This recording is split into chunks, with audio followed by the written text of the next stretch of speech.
Hello everybody, here we are another week later. Sunday around 5 after 6 night. She's red, very red.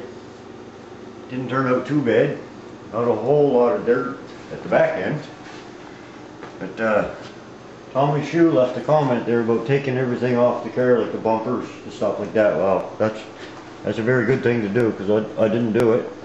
And this is one part right here that I wish I had taken the time to take off. Because down inside here was a cavity, and when I hit it with the spray gun, and it kind of blew out some dirt on the top of the fenders here. So I decided I'm going to look around and see if I can find somebody who knows how to cut and buff and get them to come and show me. Because I did get a little run too. It's right here, if you want to focus in on that if you can.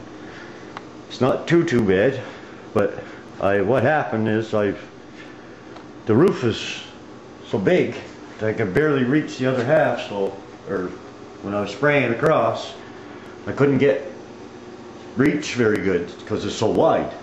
And I had to do half the roof and then do the other half this way.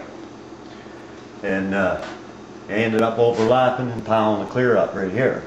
So, but I don't think it's too major. Other than that, the whole thing doesn't look too bad. I started working on it Friday morning, about 7 o'clock, done about 4. And then I come out Saturday morning, about 8 o'clock, and worked on it till 3. Wife come out and we give the garage a really good cleaning. Blew everything off and vacuumed and mopped the floor. Wet her all down, and I went in the house for a couple hours. About 8:30 I come back out and I started painting, and I didn't get back in the house until 2 o'clock last night. So anyways, like I said, it's not a good restoration, but she's cleaned up. The proper way to do this, to get rid of the dirt, would be to take the whole car apart and clean it inside and out. But to me, it wasn't worth it. I like the car, but it's not what I want. So I'm going to sell it. I'm not going to ask a fortune for it or nothing, because it is what it is. But somebody will have some fun in it. And yeah, I wanted to point out, Tommy Shoe, got the idea from him of raising the top panel on the door, which is very easy to do. Just took these bolts out, up it goes. And Dave from Dave Customs there, he suggested the furnace filter, so I built that jig. It only takes a few minutes just to set it in there. I put a couple screws in it to hold it in. But I think we're going to have to double up, put 4 more below, because the fan just wasn't enough intake for it to pull it to its full capacity. So I'll get on that, get that done. And next Friday, when these 2 boys are going to come up and help me put the doors and hood and trunk lid back on. And I'll start putting the chrome back on her. And then I gotta get a fellow to come and praise it and do a maintenance fit inspection on it, so that I can get it on the road and we can take her for a drive. So anyways, I got some chrome over here. This goes on the car, obviously, and I'm going to focus in on that. It's got a white strip down the middle, so I'm going to try and paint that black, see how that looks. I'll clean up the chrome, shine her up a little bit better. And I got this more chrome off it.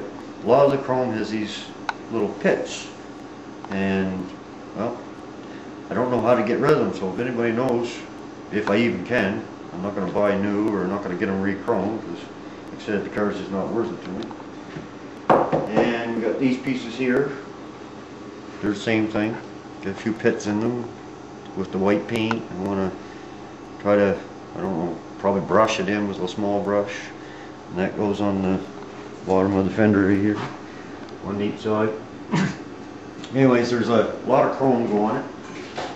And that should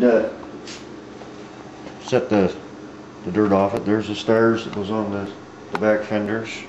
I got it all, just not real great shape. So, and also want to thank getting here, HPR. He put on a gun cleaning couple videos there, and it was very helpful because I wasn't sure if you were supposed to soak out this whole gun in the solution or not. So once he put that on there, I also want to tell him too. He said about these lids that if you leave them in, not to soak them, you leave them in, they'll swell up. So he's right about that because I forgot and left one in, but it shrunk back down, so I can still use it. So that saves me about 11, 12 bucks. But they do come cleaner that way. So, and I also picked up just a cheap gun cleaning kit. Little parts in here. So pretty good little kit.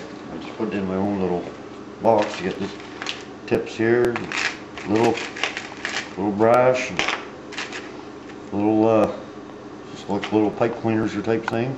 So right down to the small one.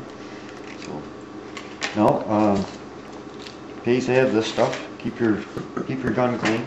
So anyways, hopefully next Friday night this thing will be back together, and I'll have an update on whether or not I'm going to cut and buff it, because I really don't know. I don't know how to do it myself, so I got to get somebody to show me, because I'd really like to have it a little more, like it is smooth, but it's got little dirt nibs sticking out through it. Not really that noticeable, but I like to see them gone. So, and where the car is so curvy, that's why I don't really want to attempt it myself, because I don't want to burn through that paint or the clear. It's too much of a car to redo again. This is already the second time, so that's enough.